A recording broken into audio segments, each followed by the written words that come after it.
Magandang gabi sa inyong lahat. Naririto na naman po ang pagbabalik ng ermitanyo. Pasensya na muna kayo sa magiging boses natin ngayon. Kakagaling lang natin sa lagnat. Maraming salamat.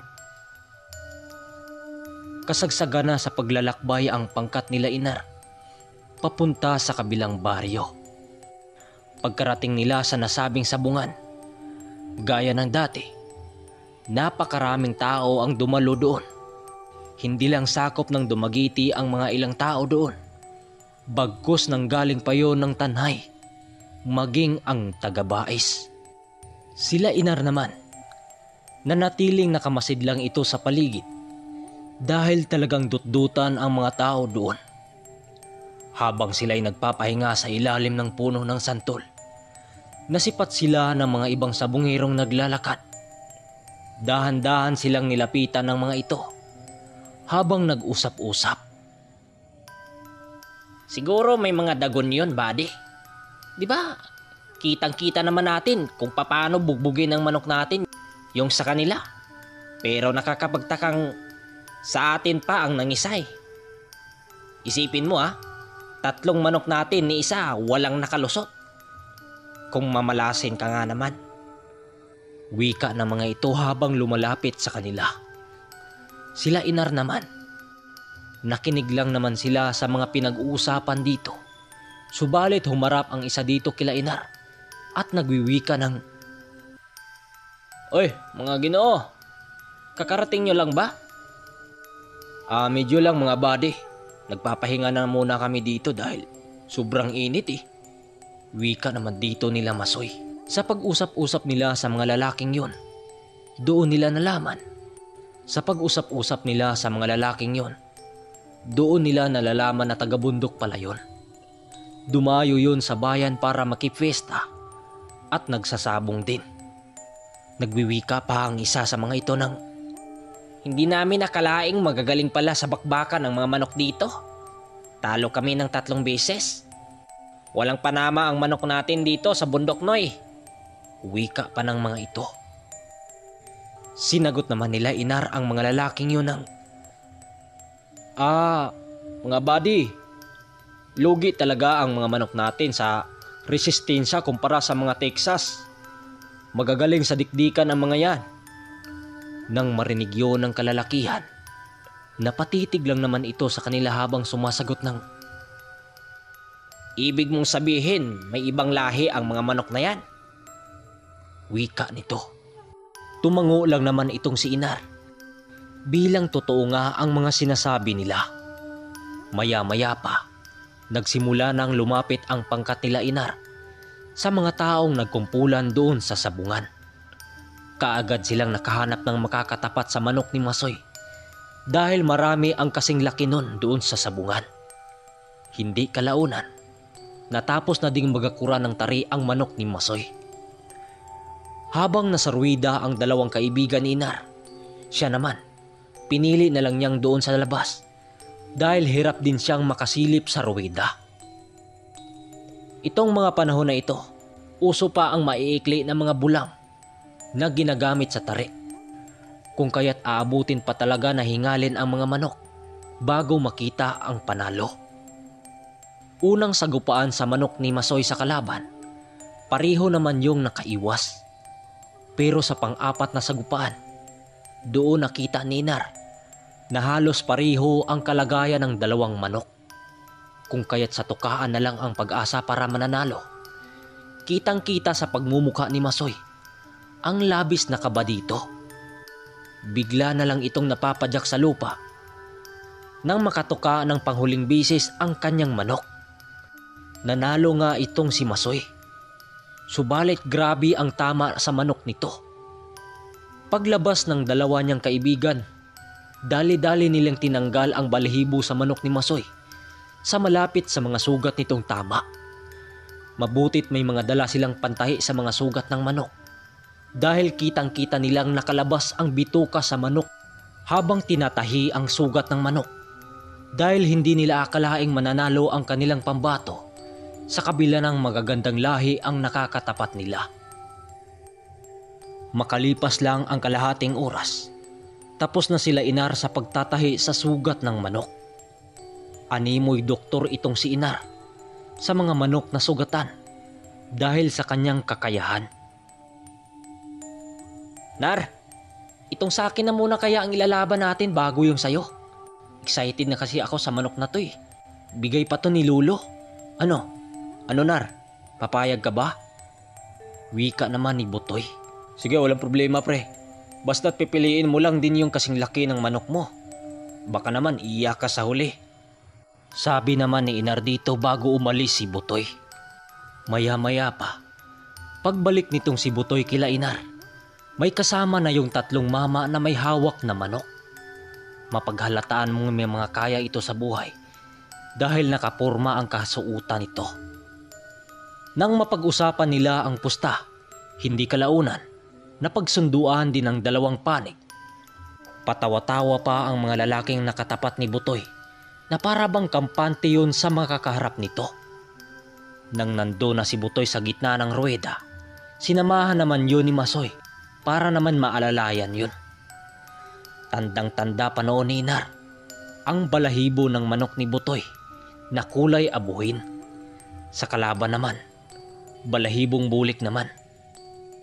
Maya-maya pa, naghudyat naman ang taga-karyo na bibitawan na ang mga manok para maglaban. Nang magsalpukan na ang dalawang panig, nasipat pa niya itong si Butoy. Nasipat pa niya itong si Butoy na nagpapalakpak habang sumisigaw ng, "Fight, manok! Sige, laban! Manok ng lulo ko yan! Laban lang, laban! Kana!" Subalit bigla na lang itong napatahimik nang masipat nitong animoy na lasing ang kanyang manok. Nagpaikot-ikot kasi yun sa ruweda dahil tinamaan pala yun sa bandang puson. Kung kaya't ang nangyari, pinagtatawanan ang isa nilang kaibigan dahil sa sinapit sa manok nito.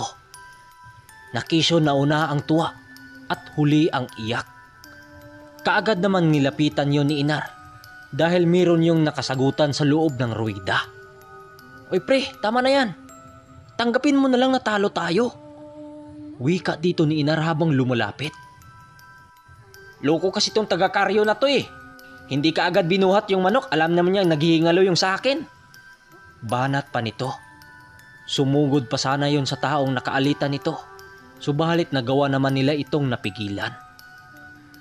Maya-maya pa, bigla silang natigilan nang makita nila ang pangkat ng nakalaban ni Butoy doon sa ruweda kanina. Naglalakad ang mga lalaking yun papunta sa kanila na labis naman nilang ikinabahala. Akala nila dudumugin sila nito, pero iba ang nangyari. Inalok sila nito ng pangalawang sagupaan ng manok at pinakitaan sila ng isang tandang at pinalakad-lakad pa sa harapan nila Inar. "Mga buddy, kung hindi nyo mamasamain, may ilalaban kaming pambato sa inyo. Ito oh." Nang makita nila Inar ang manok na yon, napalunok naman sila ng laway dahil imported ang lahi ng manok na yon.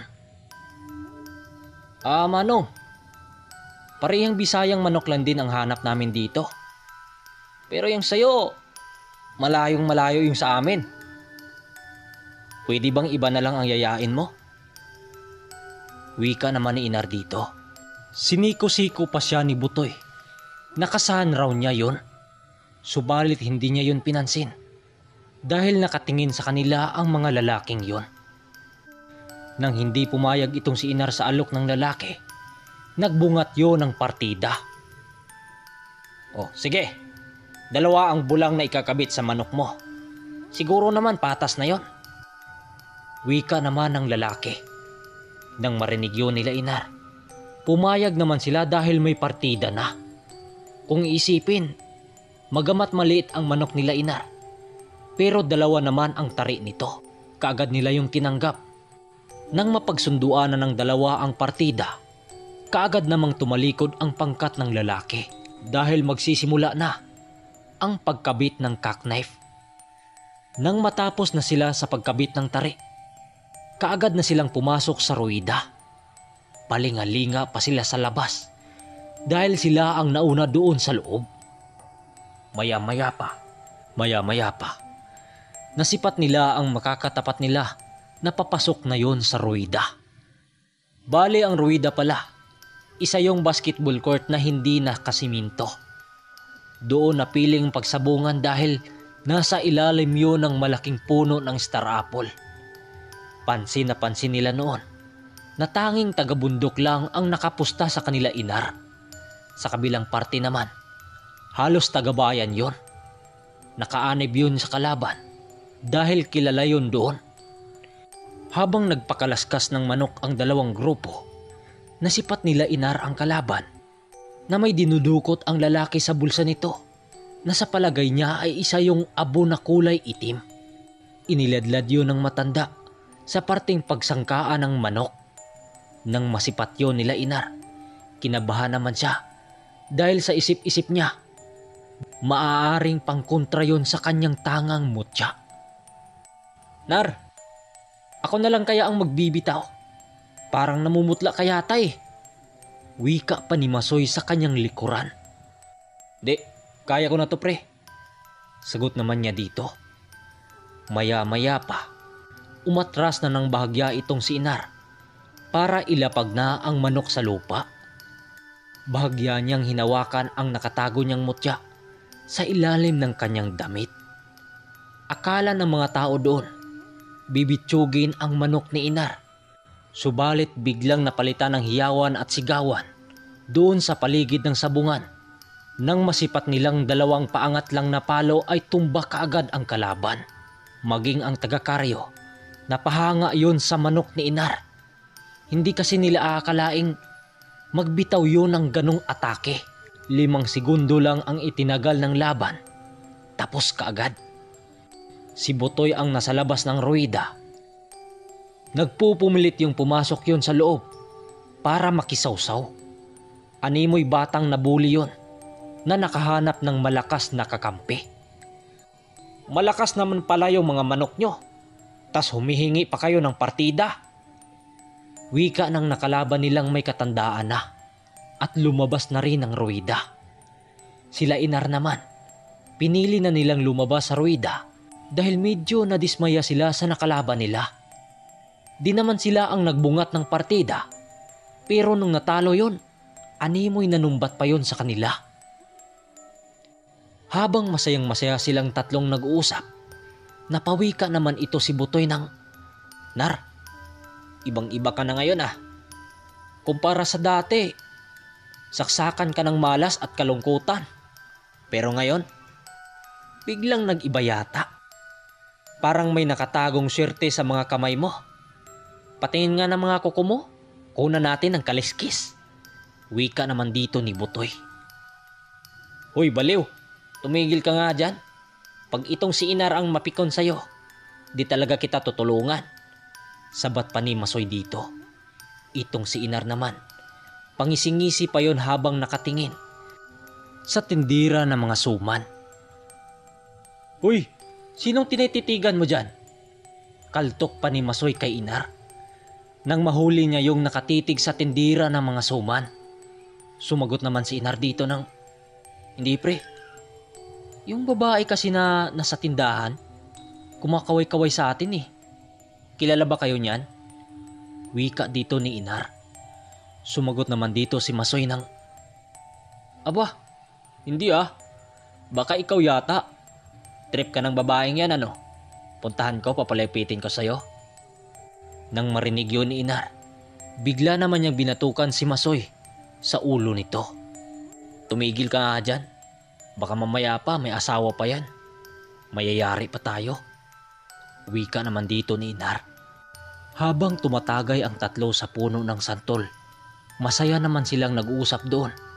Nakagawian na kasi nilang barkada na tumagay kapag nagsasabong dahil pakiramdam nila kapag nakatagay mawawala yung kaba nila sa katawan. Maya-maya pa, lumapit sa kanila ang nakaharap nila Inar kanina doon sa ruwida at nagwiwika ng, bakit hindi nyo ilalaban ulit ang manok nyo? Di ba wala yung galos? Meron akong nakitang mga sabungero na naroroon sa likod. Marami doong may kasing laki dito sa tandang nyo. Ano, kakasaba kayo? Pupusta din naman ako dyan. Sakto namang naubos na nila Inar ang isang buti ng tanduay, kung kaya't sumama sila sa isang lalaking nagyaya sa kanila. Pagkarating nila sa bahaging likuran ng sabungan, bumungad sa kanila ang mga sabungirong may mga hawak-hawak na manok. Nang masipat nito ang dalang manok nila Inar na may tali pa ng balat ng saging, maniwala man kayo o hindi, halos mag-agawan yun kay Inar. Kung kaya't madali lang silang nakahanap ng mga kalaban, nang labis namang ikinagalak ng lalaking nagyaya sa kanila. Subalit ganun ulit ang nangyari. Wala pa ring panama ang mga nakalaban nila Inar, dahil sa isang tangan niyang mutya na binigay pa ng isang ermitanyo. 3-4 na sagupan lang, patay kaagad ang kalaban. Grabing paghasik ng mutya niyang yun, hanggang sa naka-4 na panalo ang manok nitong si Inar. Tumigil na lang sila sa paghanap ng makakalaban. Nang halos lahat doon sa sabungan, inaatrasan sila. Lasing na lasing silang 3 umuwi sa kanilang baryo dahil nakarami sila sa pag-iinom. Nang mapadaan sila sa medyo mabatong daan, bigla naman silang nagulat nang may manok na sumigaw sa paligid. Paglingon nila kay Masoy, nakita nilang nakadapa na yun sa lupa. Nadaganan pa ang manok nitong dala. Kaya naman ang nangyari, natuluyang namatay ang manok nitong dala. Kaagad nilang tinulungan para makatayo ang kaibigan nilang nabuwal. Pagkarating nila sa kanilang baryo, tanging tawanan lang at ingay habang naglalakad sila. Pagkarating nila sa bahay nila Inar, tuwang-tuwa naman ang ama ni Inar nang makita nito ang 6 na patay na manok. Ang 2 doon kay Masoy, yung bihag niyang isa at yung nahigaan niyang manok. Nang malaman ng pamilya ni Inar ang nangyari kay Masoy, halos naman hindi yun makapigil sa kakatawa, maliban lang sa ina ni Inar.